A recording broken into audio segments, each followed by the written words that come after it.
Hello everyone, welcome back to Homestuck. Let's try to keep this episode to 30 minutes today, okay? Let's try not to have a super long one, eh? I'm sure you don't mind, but it hurts me, so maybe you do. Also, I'm going to actually remember this time. I'm going to make sure that my little guy is working, he's working.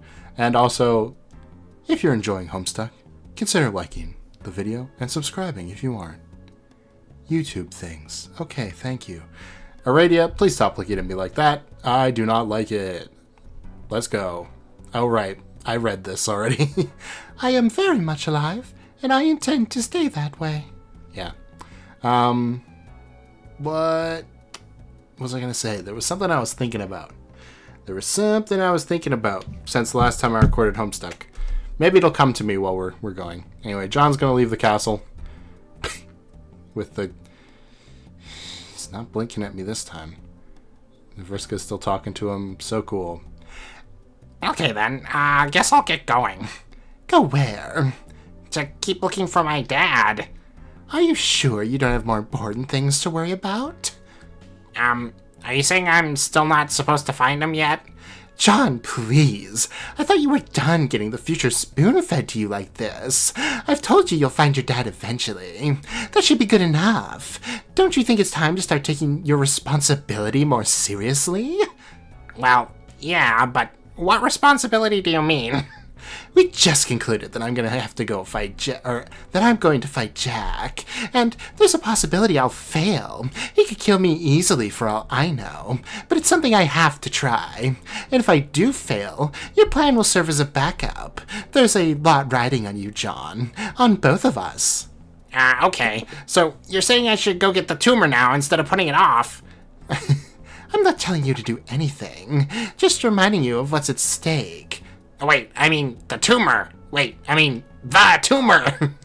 Why don't we just call it what it is? A big fucking bomb in the core of your battlefield. Yeah, which is what I was wondering about. How am I supposed to get it out? I guess go find a cave or something? He doesn't even know it's a bomb, right? Rose specifically didn't tell him it's a bomb. He had no reaction. You could have just told him, Rose. Anyway. Yes, you could probably go looking for a sanctioned entry point, or you could just do what winners in a hurry do. What? Cheat? Is that even possible? It's practically always possible. I won't tell you how, but I'll point out that you can start making better use of your powers than facilitating noisy joyrides. Is that what Earth is like, by the way? A bunch of humans flying around in their little wheeled pods, constantly beeping at each other with their chauffeur familiars. No. Well, maybe in some places, but most cars stay on the ground because science fiction hasn't happened yet. And now it never will. Anyway, I'm just saying it's time to do something useful and impressive with your powers, deliberately for a change. I was like, wait, is that what that says? Yes, it does. You're a god now, remember? Yeah, but all I can do now is make a lot of wind blow around. How is that going to help? Use your imagination. The windy thing of yours is more versatile than you think. Alright, I'll try. Good. I think it's time for me to get going too. I'll prepare for battle. Oh man, I guess if there's nothing I can say to change your mind, and it's something you really have to do, then I understand. But how about this? What? Can this not be the last time we talk before you go? It'd be nice to hear from you at least once before you leave to fight him. Yeah, you got it. I'll message you before I leave. In my future, too. None of this messaging me in the past nonsense before I even knew you. Of course. Okay, great. I'll certainly hold you to that, Vriska. It will be a certainty. That said, there's no need for any sort of farewell right now. Go do your amazing windy thing, John. Be creative. I'll talk to you later. Okay, I will. Later. Oh. Be creative. Oh boy. The windy thing. More windy thing. Mr. Mayor's just dead. Is he gonna... Oh, he's drilling. Okay. I thought he was gonna throw the battleship into it. Battlefield quake. Oh boy. More wine for the lady. This woman sure does seem to like her wine. The gentleman has never met a woman quite so taken with the drink, or one as enchanting and beautiful for that matter. Whoops! The fellow has stained the mademoiselle's fine garment. The gaffe is unforgivable, and the only true course of chivalry would be to liberate the damsel of the sodden cloth and launder it immediately. But the lady has no concern for the purity of her finery. She has other things on her mind altogether. The woman has never met a gentleman so strong and considerate and handsome. She cannot tell for certain if her intoxication is due to her literal intoxication, 7th glass of wine, or the contours of his proud, powerful nose, and the sensual aroma wafting from his pipe. The man and the woman are at ease. They have everything because they have each other. They know that together they can make it through anything, whether trouble brings a bit of spilled wine on a chic lab coat, or reduces the very castle beneath their feet to ruins, as is about to happen. Huh? Oh wait, no, that's Jack, right? I forgot he took the glasses. I was like, zombie bro? No. Well, apparently Jack's on a parent killing spree, so that's great. Read Mindfang's journal. Right, that was the name of the... That was the name of the D&D character. Mindfang. I knew that. Oh boy. Well, I guess this is Mindfang and not Vriska, right?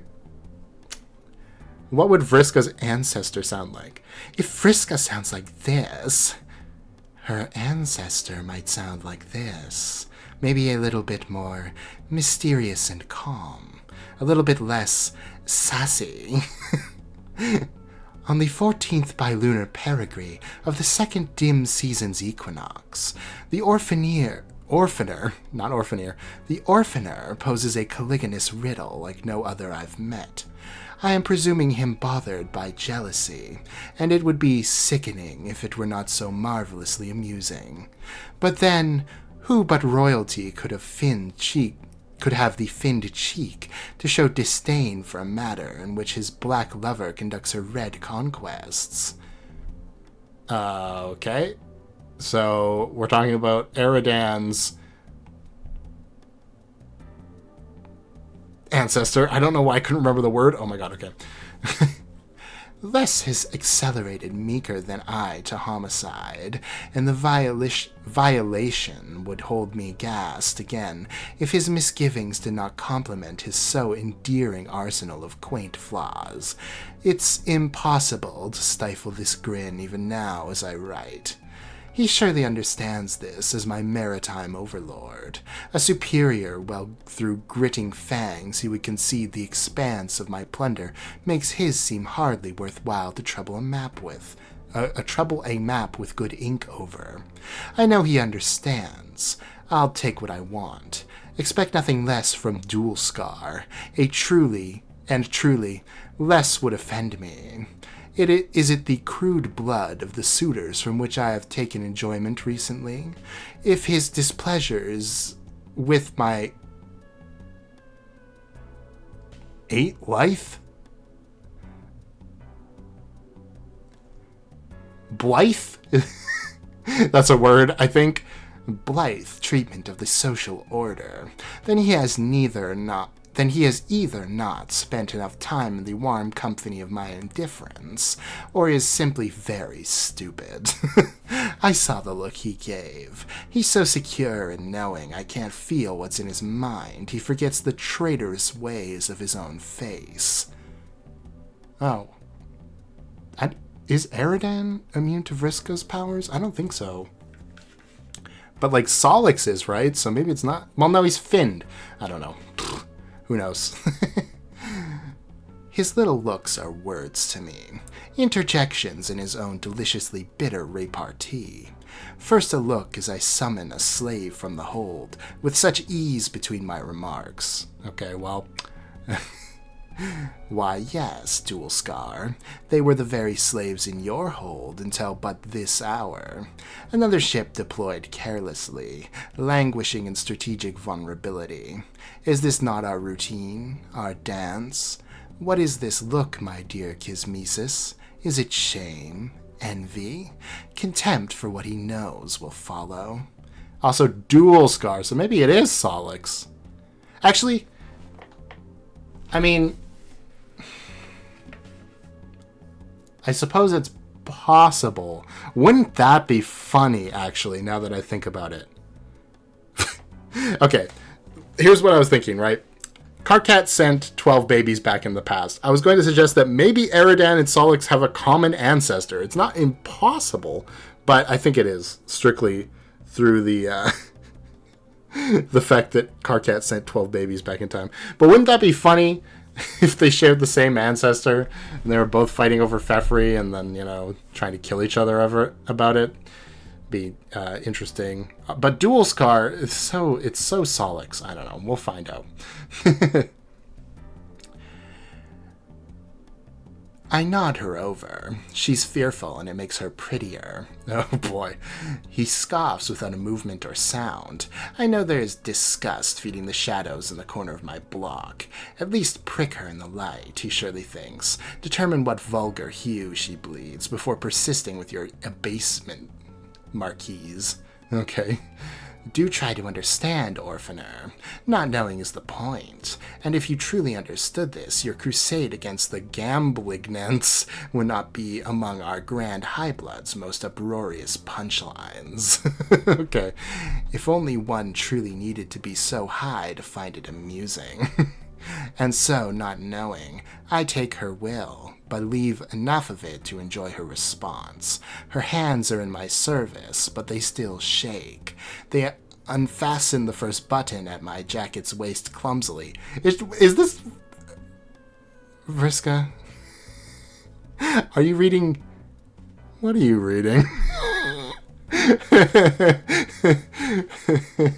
Okay. Anyway, just some troll smut. It's fine. My jacket's waist clumsily. I've masked the line between my puppeteering and her volition exquisitely, and her uncertainty over her own control fuels her fear. She unfastens the second button, and between the second and third, I make a casual remark to Dual Scar, continuing our conversation. He doesn't respond. I look again at the face of the slave, imagining for a moment her mind is not an unguarded port to her every dread. I imagine I cannot feel her conviction that it's not merely a matter of whether she will be put to the irons, but how hot they will be if she fails to please. Poor thing. Her horns make attractive shapes and pair themselves pleasantly amidst her violent snarls of hair. Okay, that's a way... Okay. Her fingers, which I have lost track of to my surprise, have come between the petticoat and my skin. The heat of her touch tells me she's the likely range for the color of her blood. I wouldn't have guessed it to look at her, not with her signs stripped. Her mouth opens slightly when I squint. Ah, razor sharp and none missing. Perfect. How disappointing it is to find quivering lips hiding dull teeth. I pause to consider. What will her fear become if I choose to show her mercy later? And even in days, kindness. Will this be the red dalliance that becomes fully flushed? Love demands my cunning just as my raids. If it is to be, she will never understand how thoroughly she was manipulated. Her body, her mind, her devotion. I remember Dual Scar again. My distraction from our banter was momentarily absolute, and I inquire into the shadows, but he is gone. Then go, my Kismesis. Fume with indignation I gave you. I can only pray it blackens our bond. I must know such exhibitions agate? I guess him, and hence why I bother. Otherwise it would be easy to dismiss him before I partook. Let it be a gift of antagonization to you, my dear rival, on which you may brew pitch for me anew. And if it is true envy, a vermilion yearning I can't abide, then though it pains me, it will be farewell.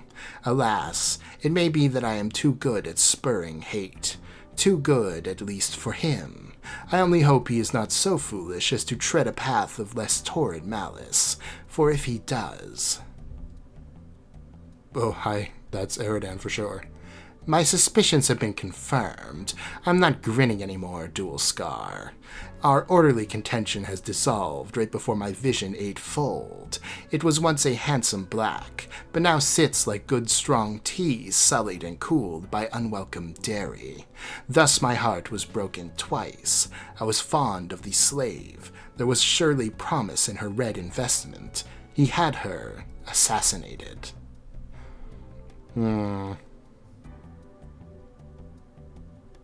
I don't know. I don't know what to think. Oh god. Vriska versus Eridan, here we go. And so, I am visited by a bit of bad luck for a change.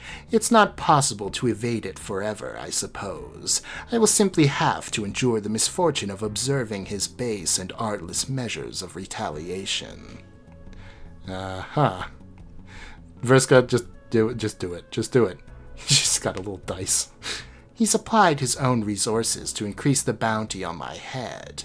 I wonder if he intends such a laughably ineffectual gesture as not anything more than a formality, a symbol of his intent. If not, my smile, how it threatens to revisit, almost. I've broken laws, yes, but what has there been to pay for? If any act I've taken should demand a bounty, it was paid up front. I foot the bill myself, with guile and supremacy. Honk! Oh, a meeting of the minds! Honk! Okay, this is gonna be interesting. Oh no, he's got green blood on his baton. Nepeta, no! Okay. I mean, we haven't seen the body yet, we don't know! But it's not looking good. If only my hoard were as bottomless as his desire to disappoint me. He is set on cowardice, deferring to others to settle his score. Doesn't he remember what he's confided? It would be easy to give the evidence to her imperious condescension, and he would be killed quickly for his unthinkable presumption. He's taken a great risk harboring red ambitions for an empress, who will never even know his name. Not that I'll sink to his tactics, but then, he feels safety in knowing this. My sources say he is en route. That's a scary clown. I don't like that one. I've learned Dual Scar has reported to the Grand High Blood all the intelligence he has on me and my fleet. It was information he'd guarded closely to protect our once mutually cherished rivalry. He couldn't let it fall into the wrong hands, lest another besiege me more effectively and cause me to wax for the usurper. Not that he'd raised that mast particularly high himself. The shortcomings I managed to overlook for the sake of a lover. I would have enjoyed witnessing the entertainment he prepared to please the High Blood. His sense of humor was dreadful. It would have been a true miracle if he survived the appointment. Miracle. Funny. I always imagined a grander entry in my journal for your demise, Dual Scar, but I should have realized you would die as you lived. A joke. One more humorous little sacrifice kindly given to these subjugulators, and one step closer to the release of the vast honk they prophesize. I am overjoyed to understand now that this was always your destiny. So, Eridan gonna die. He took the hood. Honk, motherfucking honk, motherfuckers. Oh, Terezi got bit. It's been nearly a week since Dual Scar's fitting end, and I'd all but forgotten the matter. It seems the subjugulators were not particularly inspired by his revelations about my affairs. Sources tell me their response was to commission one of the court's neophyte legislacorators to conduct the investigation and bring me to justice. Okay, so the Terezi rivalry thing, that just looks like Terezi. That could just be Terezi. That's funny. Neophyte Red Glare is reported to be quite talented. I find no reason to doubt this. Still, how can I be caused any unrest to learn their recourse is to send a lone, inexperienced bureaucrat to apprehend me? I cannot view this as anything other than full concession by the High Bloods. They now only seek to maintain the appearance of pursuing me. Maybe they find my exploits amusing. I couldn't possibly disagree. Those rare moments when my superiors show wisdom come perilously close to restoring my faith in the social order. Well, at least she's still alive. As for Red Glare, it would surprise me if I ever heard her name again. If she finds me, then I welcome her challenge, but I am so confident she will play no relevant role in my future. I won't even bother peering into the Oracle to satisfy my curiosity. Yeah, I'm sure that didn't happen, yep. 3-time showdown combo. Here we go. Trolley and standoff. You're telling me. And Gamzee's, well, okay, Vriska's gonna live. I don't know. I feel like Eridan is definitely dead. Gamzee will probably live, and Vriska's gonna run away, or something like that.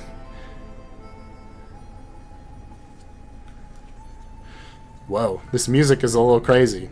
Fako. Roll.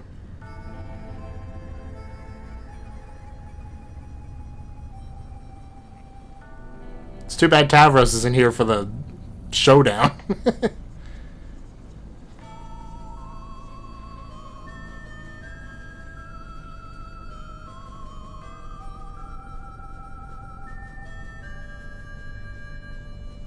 Okay.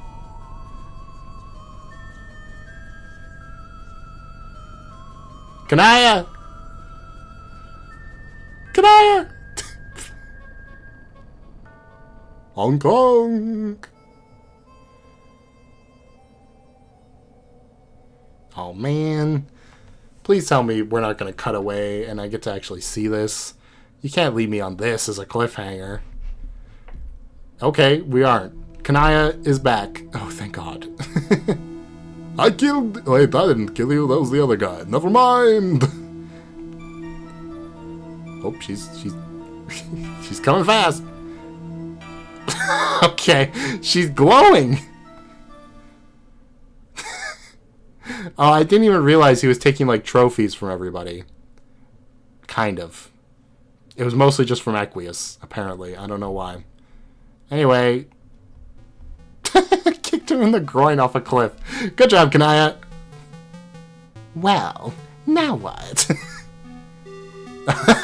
She's coming for you next. Doof. And you. And you. Snap. Do it. To bunk. You are so dead, Eridan. You are so dead. Yay. Okay. Good job, Kanaya. You did it. I always believed you could. Ooh, I like the, like, purple line of the scarf connecting, like, his blood. That's cool. Well, I tried my best to be a character worth knowing, but now I'm dead. Fuck. Okay. Shades descend. Well, here they go. Oh my God. It's the, what do they call? Deal with it. The deal with it sunglasses. Here they come. She's glowing. But she's clearly conscious. She's not like a zombie like I was afraid she'd be. Where did that purple scarf come from? It looks so familiar, but I can't remember. It's not Eridan's because he still had his, I think. The little chainsaw. Ugh, licking the blood. It's a little weird, but I guess she's a vampire now. What the hell does that say? That's so tiny. Hold on, can I zoom in? I still have no idea. Okay, well, I tried. I think that's about normal. Oh, it's gonna zoom in for me. Oh, God damn it. Okay, be Jack Noir. I mean, if I must. Oh. You're now Jack Noir. You just murdered an innocent family. What else are you gonna do? Okay, accessorize immediately. He's doing the same thing. I didn't even realize that. He's also taking trophies. You begin claiming trophies to celebrate your magnificent triumph for this defenseless loving couple. The man's hat suits you perfectly. It's plain and serviceable. Yeah, that looks good. It looks so good. The only way the look could possibly be improved is if it were blacker or bloodier. Take a prize from a lady. This beautiful scarf will look quite dramatic as you soar through the air, scouring the surface for new victims. It's finely crafted and the fabric is wonderfully soft. Your powerful nose detects perfume. The odor is pleasant. Wait, this pipe is great too, and it'll make you look dignified and thoughtful. Yeah, that'll be your trophy as well. So is he just like a fashion nut? Is that his... is that his motivation? Trophy binge. Oh. Yes, yes! All the glorious trophies will belong to you. There's no possession of the fallen so trivial that it would not make a splendid adornment to your intimidating visage. Wait, no! This is in fact so very, very stupid. Oh, bye hat. He's scarier with teeth like that. There's no way for a killer of your elite profile to dress. Your rise in omnipotence has a regrettable influence on your vanity, it seems. Have you forgotten the original grievance with frivolous attire that got you here? That's it. No more trophies. You're swearing off trophies forever, probably. Little cow. Time to die again. Okay, you'll keep one trophy, but only one. You can never stay mad at Cal. He's a true friend, the only one you've ever known. God damn it. Please kill him. God, you're so bored. Sniff out new prey. Okay. Oh yeah, I know that one. I killed that guy before. It used to be that when you were bored with paperwork, you would go distract yourself by sharpening one of your favorite knives, or give your most disapproving scowl through a fenestrated wall to survey the kingdom. But those were simpler times. There was only one cure for boredom befitting a demigod, and that's more senseless killing. Okay, you consult your proud long snout for assistance with the hunt. You pick up the maddening scent of one of your young graveyard stuffers. You're sure it's the same one you slaughtered earlier, and yet his stench remains, confounding you from every direction. Hold on. I gotta stop being slightly southern and go back to gangster. Like mobster. Hey, maybe something like... Okay, I think... Now I gotta put it lower. You pick up the maddening scent of one of the young graveyard stuffers. Yeah, that's a little closer. A little closer. Yet his stench remains, confounding you from every direction. It's as if the breeze which carries it deliberately seeks to obfuscate the odor's origin. Your thoughts become more murderous with every blustery taunt. Okay, succumb to unfathomable bloodlust. That's interesting that the... Okay, dog treats. It's interesting that the breeze is actually protecting John against Jack. That's cool. You're consumed by murderous thoughts, and you prepare to embark on a killing spree to end. Oh, fuck's sake, you start thinking about dog things again. Why do bones have to be so delicious and enticing? Suppress thoughts of unfathomable sausages. Oh, no. Oh, poor Beck. You successfully suppress all thoughts of delicious little wrapped wieners and infuriating things like mail and its agents of delivery. But in the process, you awaken your deepest and darkest feelings of all. Feelings of loyalty?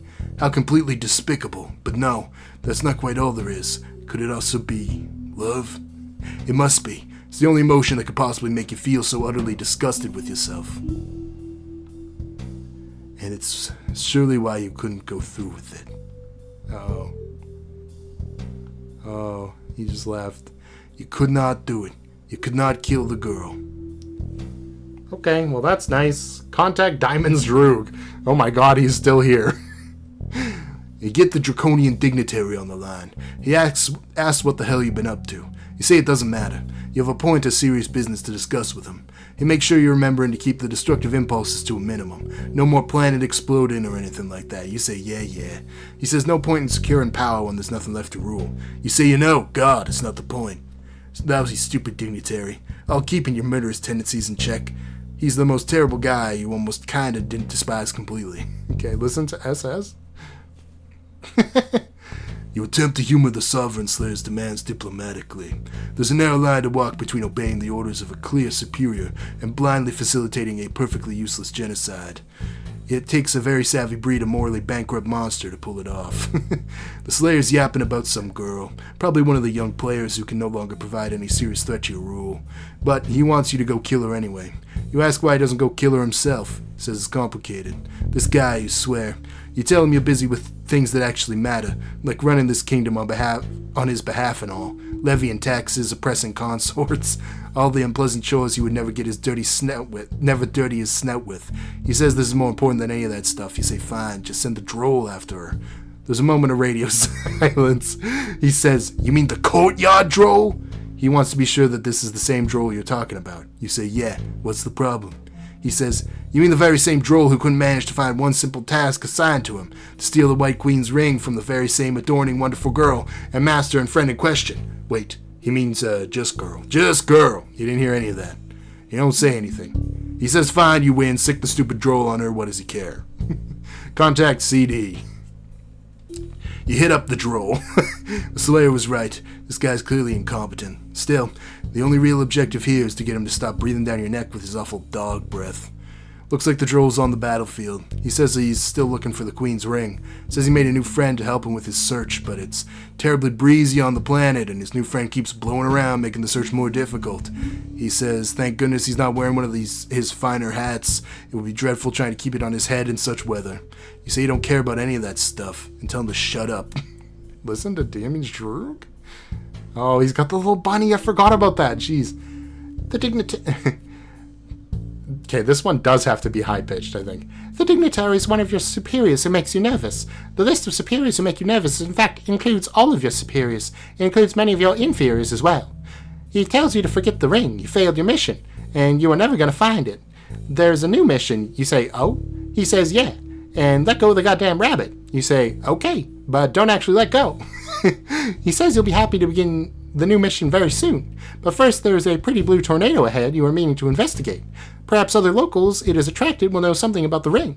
He says, for the love of God, will you forget about the tornado and the ring? You don't say anything and look longingly at the tornado again.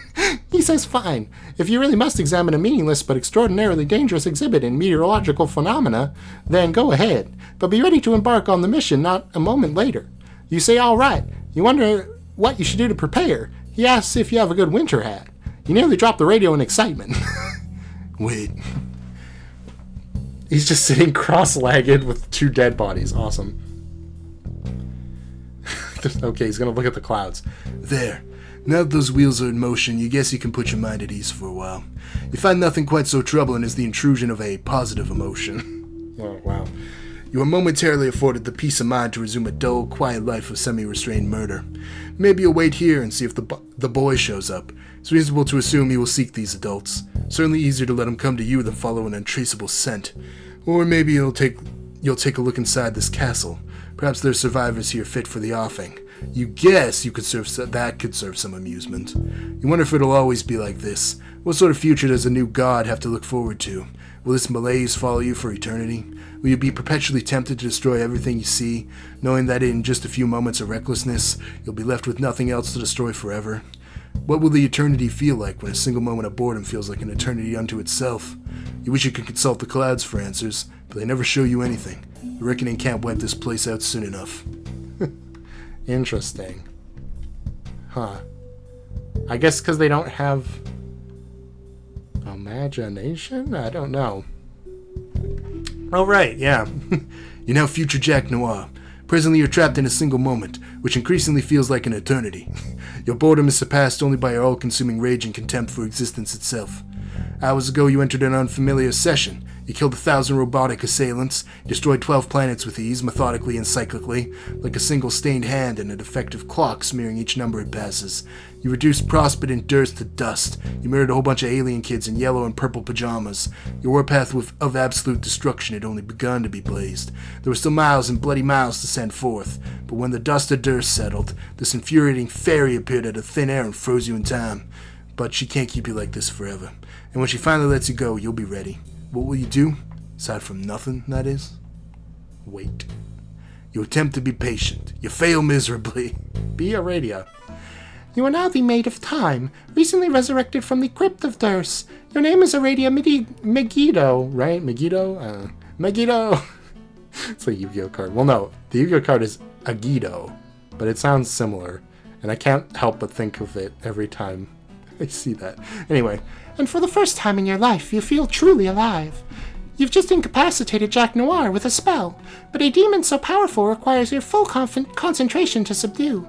He will break free any moment. You may release him and die now, or you may continue to hold him and die later. What will you do, aside from die, that is? Release him? Why? Oh, well, didn't die. The green sun? You're done with dying. Oh, well, we found it. Soon, friends will arrive, and they'll need your help. Well. Whose memory is this? Oh. It appears to be yours. At least, that's how it begins. Enter bubble. Oh, it's Jack's. Well, that'll be interesting for the next episode. Ho! Gotcha. Like I said at the beginning of the video, if you enjoy these videos, give them a like, subscribe. It all helps out. Comment of the day. I probably made a question of the day like this before, but this is actually almost more interesting now, because I definitely said, what would you prototype in order to make the final boss as easy as possible, right? But let's go a step further.